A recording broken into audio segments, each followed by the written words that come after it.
Ding dong YouTube, welcome back to the channel. I'm the Jobless Coder, and it's been a while. For those of you who have been subscribed to my channel from before I moved to Calgary, you'll recognize this bed is not mine. This bed is the bed that my parents have erected in the spare bedroom of their house, and this is where I live every single time I become homeless, which seems to be about every 18 months at this point.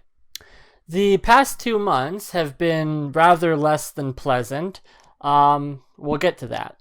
The last video that I released on this channel 2 months ago, I was talking about my plans and intention to join the military. I'm guessing a number of you were assuming that's where I've been for the past 2 months, that I was doing military training and thus I wasn't doing any videos. That would not be the case. The plans for me to join the military are still underway. I do have full intention for that to happen. But the very earliest that could actually happen would be about 4 months from now, by the end of February. I'm not going to talk too much about the military stuff because that's not actually the reason for this specific video, and it's going to be another half an hour, 40-minute video in itself, which I will be making at some point, God willing, if I get the time. But what I will say is that it's still very much my plan for moving forward with my life, and I'll be giving updates when they come out. After I had done the aptitude test for the military 2 months ago, I spent a week at my parents' place before heading back to Calgary for the beginning of September to discover that I was being evicted. The landlord that I had was already trying to get rid of me. My roommate decided that he also wanted me gone, and so I was given a month notice before I was essentially going to be homeless. A lot of stuff has happened in the past 2 months here, and I'll be getting to that eventually in other videos. They're not necessarily the topic of this specific video, so I'm going to just give a brief in the event that I don't have the time for the next 2 months to make any more videos. I was asked to move. My roommate told me I had to leave and that I had till the beginning of October to find a place. As it just so happens, around the exact same time, the man that I have been doing freelance work, and I put that in quotation marks, freelance work, because he hasn't been paying me since January, and that's fine. I wasn't expecting to be paid.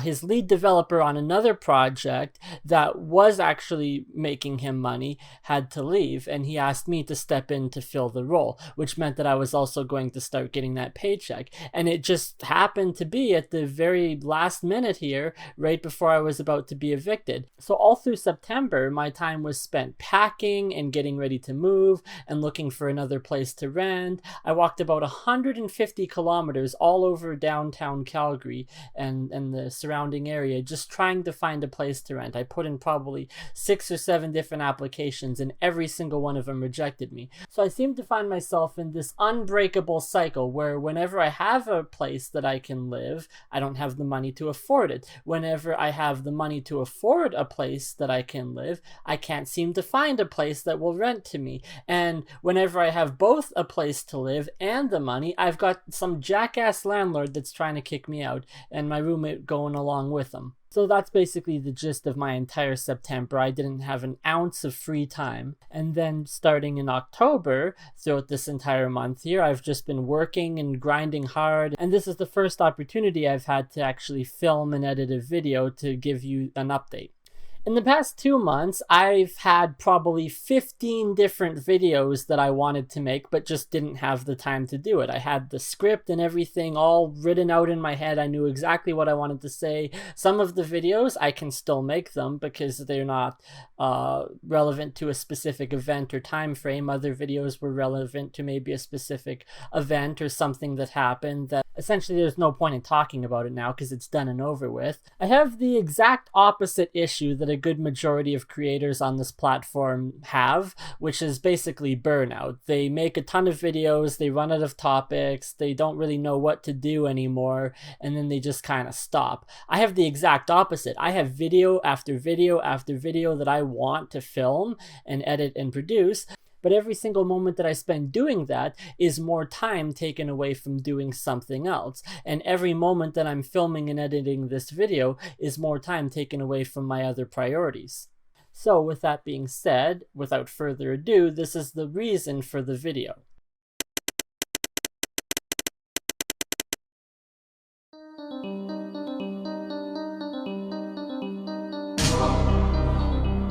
Halloween Decoration Sandbox is a game that is essentially exactly as the name suggests. It's a decoration sandbox. It's an open world game where you can basically place out any decoration that you want and build your own little world and then walk around going trick-or-treating in it. The idea and the inspiration came to me in a dream last August when I was actually thinking about my next door neighbor, who just happens to be the inspiration behind this game. My neighbor is someone who, for the past 20 years that he's been living here, has absolutely gone batshit crazy when it comes to decorating his yard for Halloween. And some of the very first videos that I had ever filmed and put out on my very first YouTube channel, Heroes Tornado Ruin 5, were of his Halloween decorations. I was over there just the other day speaking with his wife, and she informed me that the setup they have this year is only about half of the decorations they actually own. And every single year they kind of switch it up a bit. I mean, he's had some years where the entire lawn is just covered in fog machines. He's had other years where he's got a chainsaw in the front lawn that's triggered to automatically start whenever people pass by a sensor of some kind. He's had all kinds of different voice boxes playing different ghouly sounds and, you know, Halloween themed music. And even to this day, the coolest thing about his yard is that when I go over there next Sunday night for Halloween to get some video of the yard, he'll probably give me a big handful of Halloween candy, even though I'm not trick-or-treating, because that's just what he does. The dream that I had last year that inspired the creation of this game, I was imagining him, you know, decorating his yard. And in my dream, he was starting very early. Instead of midway through October when he usually starts to set stuff up, he was starting basically in the middle of the summer and going right through to Halloween. And I came to realize something in my dream. It was actually really fun and creative getting to watch him set up his yard.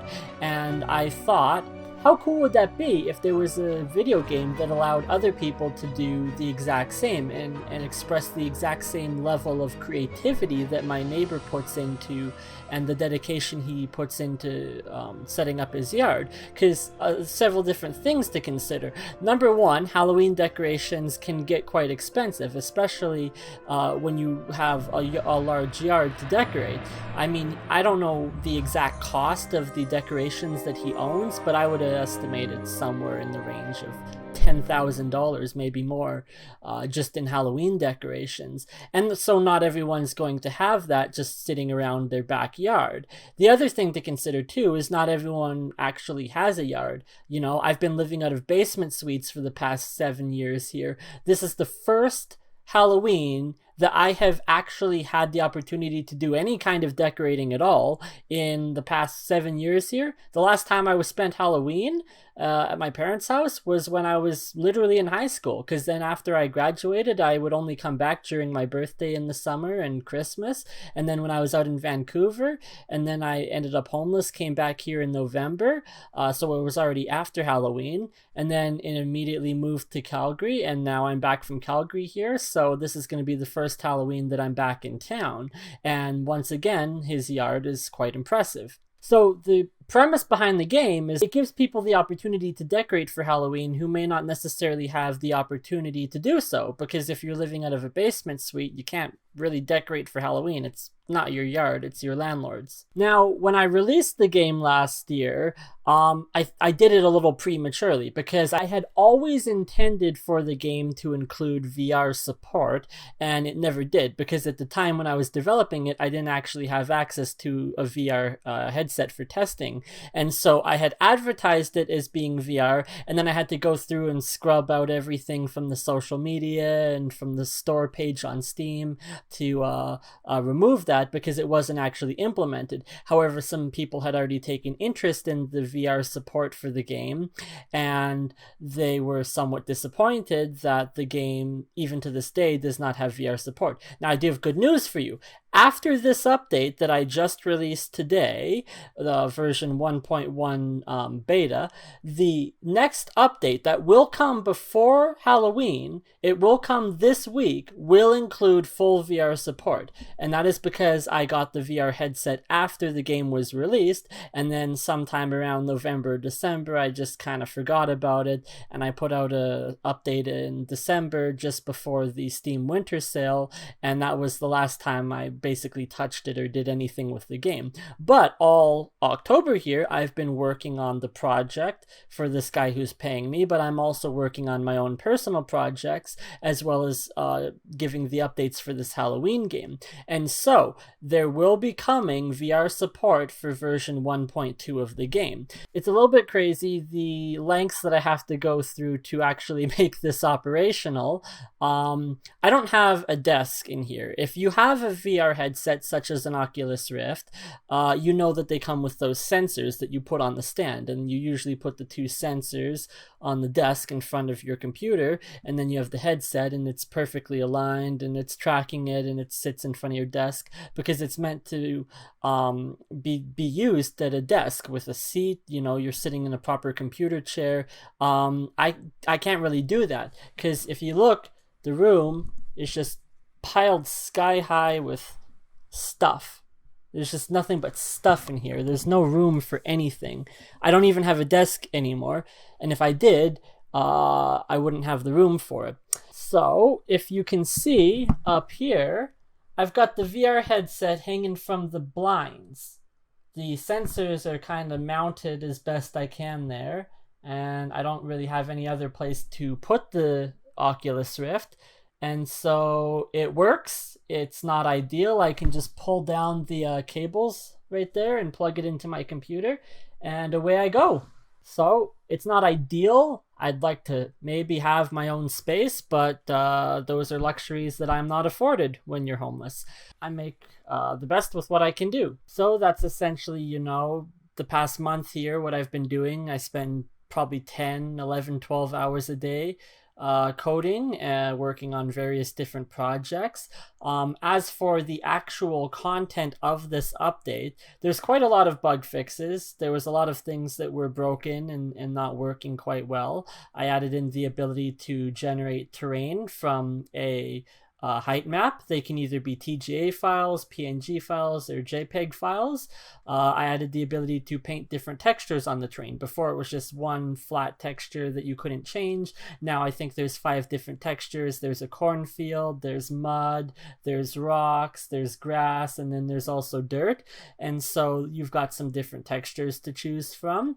I haven't added any new decorations. However, there will be another pack of decorations coming with this next update that will also include the VR. So there's a total of about 150 each individual and unique items from the game. When I first started developing the game, the inspiration that I took for the Halloween decorations literally came from my own parents' Halloween decorations. The very first decorations that were in the game were literally taken from pictures of my parents' Halloween decorations, and they were the cardboard cutouts. Well, you can't just have a cardboard cutout, you need a building to put it on. So the very next thing in the game was the mausoleum, which was a building that allowed me to mount the cardboard cutouts on.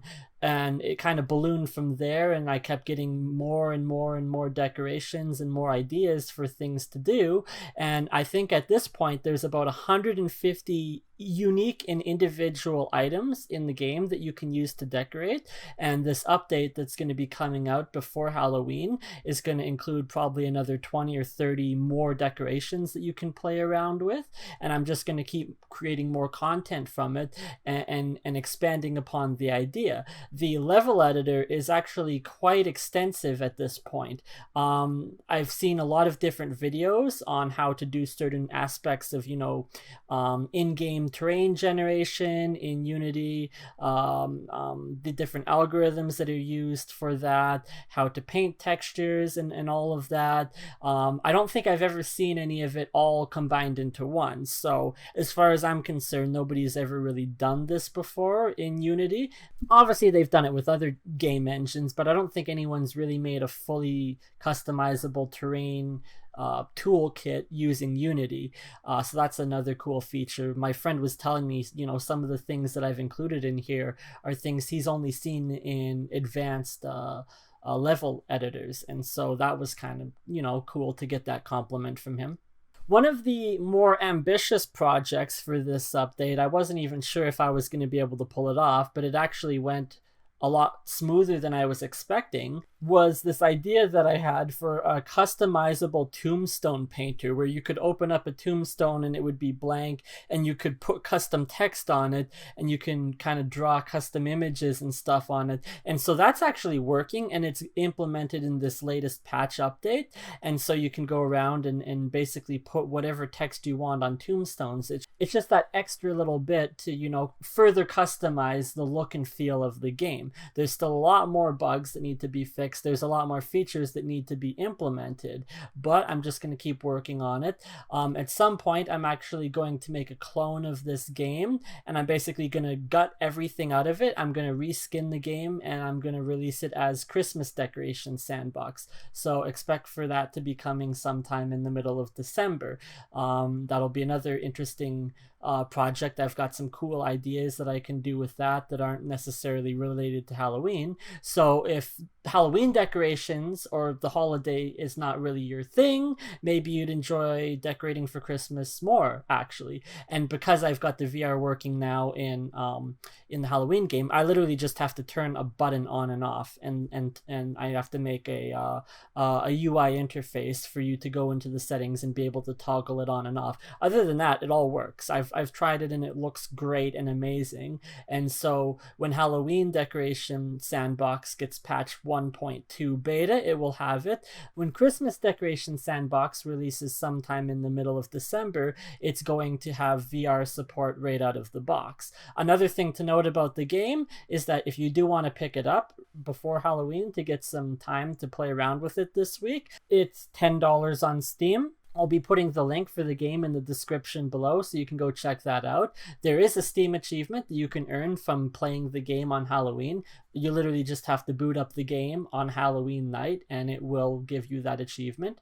And it was also cool to see that somebody else had actually made a gameplay video about it on YouTube. And so now there's content out there about my game that isn't exclusively made and done by me or a friend or a family member or somebody else. It's nice to see, someone who's not a friend or family member actually promoting the game. It's a no commentary review, so unfortunately I don't really know what his opinion or impression of the game was, because there's no commentary, but there's a good 15 minutes that he played through it, and you can go watch that as well. I will also be linking that in the description below. And if you like this channel and like the content that I'm creating, then feel free to subscribe and stay tuned for more updates. Thank you for watching the video, and may you have a very spooky Halloween.